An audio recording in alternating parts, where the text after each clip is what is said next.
नमस्कार श्रोत्यांनो, book highlights bye अश्विनीमध्ये तुमचं स्वागत आहे. आज आपण मायकल चॅपमन यांच्या 50 पॉझिटिव्ह हॅबिट्स या पुस्तकाची समरी ऐकणार आहोत. पॉझिटिव्ह विचार करा, स्वतःच्या आयुष्याचा कंट्रोल घ्या, आधीपासून प्लॅन करा आणि आयुष्य जगा.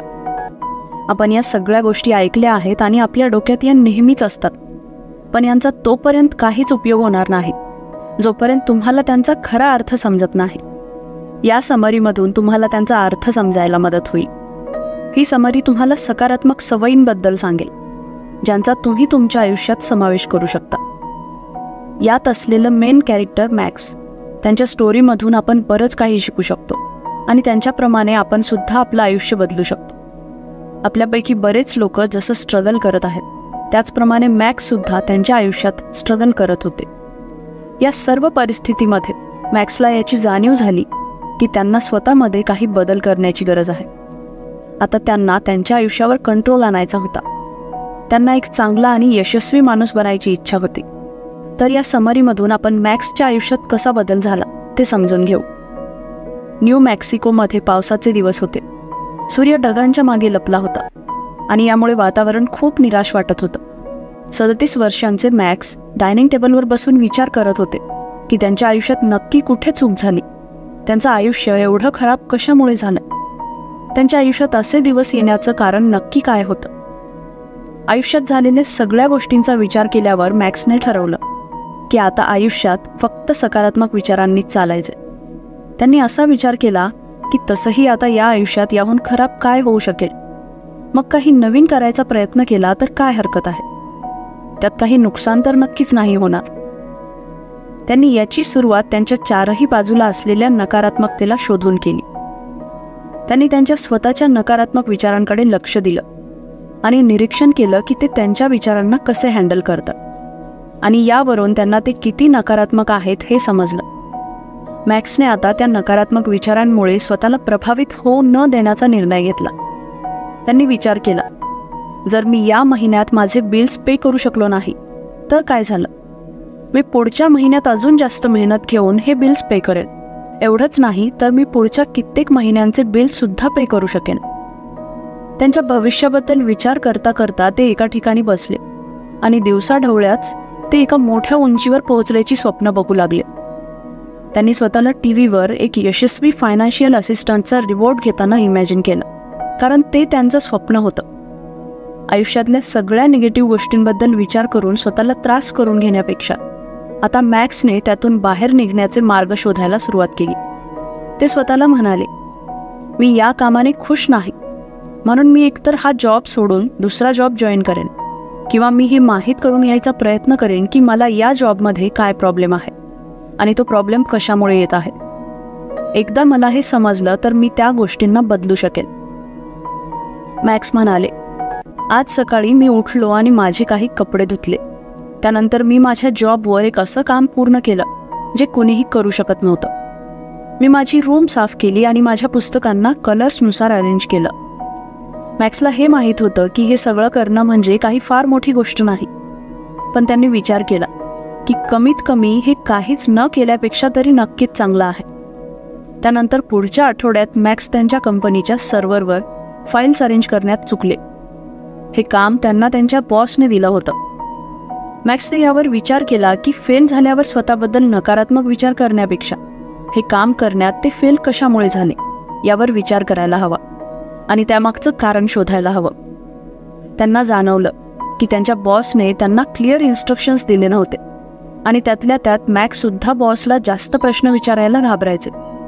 यामुळे मॅक्सला हे माहीत नव्हतं की त्यांच्या बॉसला त्या फाईल्स नक्की कोणत्या प्रकारे अरेंज करून हव्या आहेत. पण मॅक्सने मात्र आता ठरवलं की जेव्हा पुढच्या वेळेस बॉस काम देईल तेव्हा आधी झालेली चूक सुधारायची आणि हिम्मत करून बॉसला विचारायचं. आणि त्यांना आश्चर्य वाटलं की बॉसने त्यांच्या प्रश्नांची उत्तरं फारच शांतपणे दिली आणि त्यानंतर मॅक्सने ते काम 1 तासापेक्षा कमी वेळात करून दाखवलं.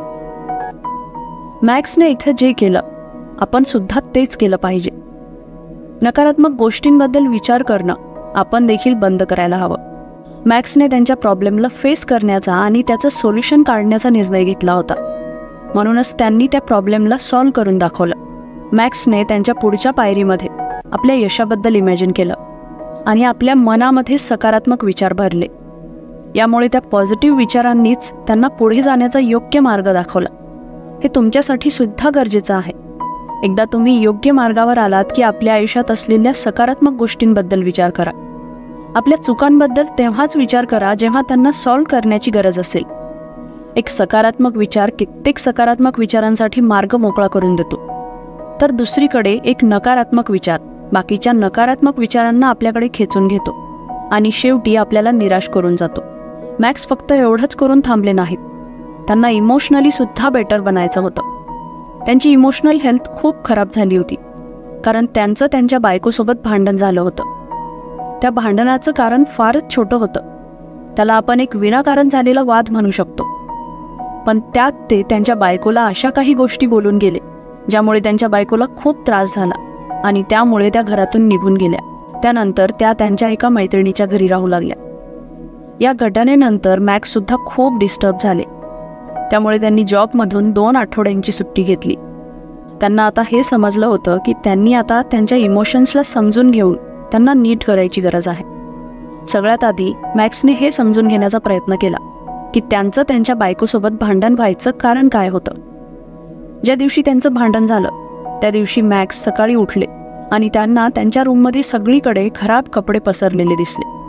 ते सगळे कपडे त्यांच्या बायकोचेच म्हणजेच आयरिनचे होते.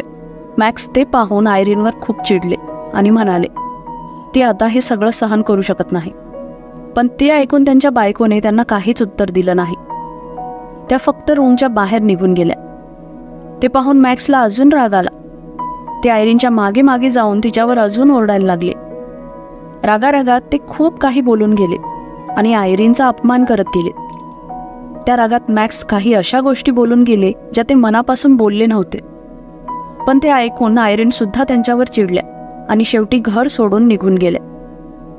मॅक्स हा विचार करायला लागले की नक्की काय झालं होतं, नक्की कशामुळे त्यांना एवढा राग आला. तेव्हा त्यांना हे जाणवलं की त्यांच्या रागाचं कारण खराब कपडे नसून त्यांचा जॉब होता. ते त्यांच्या जॉबमुळे इरिटेट झालेले होते आणि त्यांना हे सुद्धा वाटायचं की ते त्यांच्या बायकोला खुश ठेवण्यासाठी पुरेसे पैसे कमवू शकत नव्हते. आणि याच दरम्यान आयरिनला त्यांच्या मैत्रिणीच्या तब्येतीबद्दल समजलं होतं, ज्यामुळे त्या फार निराश झाल्या होत्या. आयरिन आणि मॅक्स दोघांनी सुद्धा त्यांचे इमोशन्स एकमेकांना सांगितले नाहीत आणि यामुळेच त्यांच्यात वाद झाला. पण आता स्वतःची फिलिंग आणि त्याच्या मागची कारणं समजून घेतल्यावर मॅक्सला आता पहिल्यापेक्षा रिलॅक्स वाटत होतं. त्यांनी एका ब्रीदिंग एक्सरसाइजबद्दल ऐकलं होतं. त्यांनी ते ट्राय केलं. त्या एक्सरसाइजवर वेळ दिला. त्यात मॅक्स शांतपणे बसून हळूहळू श्वास घेऊ लागले. यामुळे त्यांच्या ब्रेनला ऑक्सिजनचा जास्त पुरवठा होत होता आणि त्यामुळे त्यांना शांत आणि कंट्रोलमध्ये असल्याची जाणीव झाली. तर या सगळ्यांमध्ये आपण अजून एका गोष्टीचा विचार करू शकतो, तो म्हणजे मॅक्सने 2 आठवड्यांची सुट्टी का घेतली. त्यांना घरी आराम करायचा होता का? तर नाही. त्यांना असं जाणवलं की त्यांना आरामाची नाही तर त्यांना बदलाची गरज आहे. त्यांना जाणवलं की काही मिनिटं मोकळ्या हवेत गेल्याने आणि बाहेर फिरल्याने त्यांना चांगलं वाटेल. यामुळे ते त्यांच्या डोक्यात सुरू असलेल्या गोष्टींना स्पष्टपणे समजू शकतील.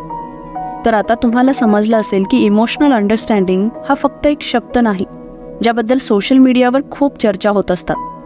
पण खरं तर या विषयाला त्याच्या पलीकडे जाऊन सिरियसली समजून घेण्याची गरज आहे. इमोशनल अंडरस्टँडिंग प्रॅक्टिकली अप्लाय कसं करायचं हे माहीत असणं खूप गरजेचं आहे. फक्त सोशल मीडियावर चर्चा करून ते समजू शकत नाही. जेव्हा कधी तुम्ही एखाद्या गोष्टीमुळे दुःखी होता तेव्हा काही वेळ बसून मेडिटेशन करा.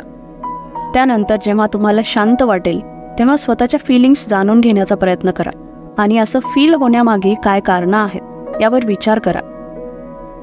यामुळे तुम्ही ते दुसऱ्यांशी सुद्धा चांगल्या प्रकारे शेअर करू शकाल. कारण जेव्हा तुम्हाला तुमचे विचार आणि फीलिंग्स स्पष्टपणे माहीत असतात तेव्हाच तुम्ही ते दुसऱ्यांशी शेअर करू शकता. म्हणून मॅक्स प्रमाणे बना, कारण तुमच्या इमोशनल गरजा तुमच्या बाकीच्या गरजांप्रमाणेच महत्त्वाच्या आहेत. जेव्हा तुमचा पाय दुखावतो तेव्हा तुम्ही कामावर जायचा विचार करू शकत नाही. आधी पाय नीट होण्यासाठी तुम्ही थोडा वेळ द्याल, तर मग तुमच्या मनाला जागेवर आणण्यासाठी तुम्ही थोडा वेळ तर नक्कीच काढायला हवा. त्यामुळे याबद्दल सुद्धा विचार करा आणि तुमच्या इमोशन्सला स्वतःमध्ये दाबून ठेवू नका. कारण कितीही प्रयत्न केला तरी ते शेवटी कोणत्या ना कोणत्या प्रकारे बाहेर येतातच. आणि ते जेव्हा अनावर होऊन बाहेर येतात तेव्हा गोष्टी हाताबाहेर जातात आणि गंभीर परिस्थिती निर्माण होतात. मॅक्सला आता त्यांच्या अजून काही गोष्टी सुधारायच्या होत्या, त्या म्हणजे पर्सनल हॅबिट्स. त्यांना त्यांच्या आयुष्यात आणि जॉबमध्ये जास्त प्रोडक्टिव्ह बनायची इच्छा होती. त्यासाठी मॅक्सने जी पहिली स्टेप घेतली ती म्हणजे त्यांनी त्यांच्या आयुष्याला सिंपल बनवलं. त्यांची रूम खूप खराब झाली होती, जिला साफ करणं खूप गरजेचं होतं, जेणेकरून ते त्यांचं लक्ष योग्य त्या गोष्टीवर केंद्रित करू शकतील. त्यांना हे जाणवलं की एक खराब रूम एका खराब आयुष्याप्रमाणे आहे. मॅक्सने सगळ्यात आधी त्यांचा डेस्क साफ करण्यापासून सुरुवात केली. त्यानंतर त्यांनी बेडशीट बदलली आणि खराब कपडे धुतले, जे आधी त्यांचा आणि त्यांच्या बायकोच्या भांडणाचं कारण बनले होते. त्यांची पुढची स्टेप होती प्लॅन बनवण्याची. त्यांच्या मनात आणि डोक्यात बऱ्याच गोष्टी येत होत्या. त्या सगळ्या गोष्टींना त्यांनी एका नोटबुकवर लिहायला सुरुवात केली.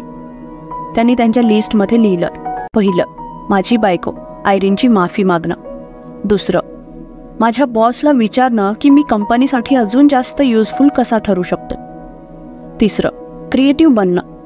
चौथं, आयरिनसोबत माझ्या फिलिंग्स डिस्कस करणं.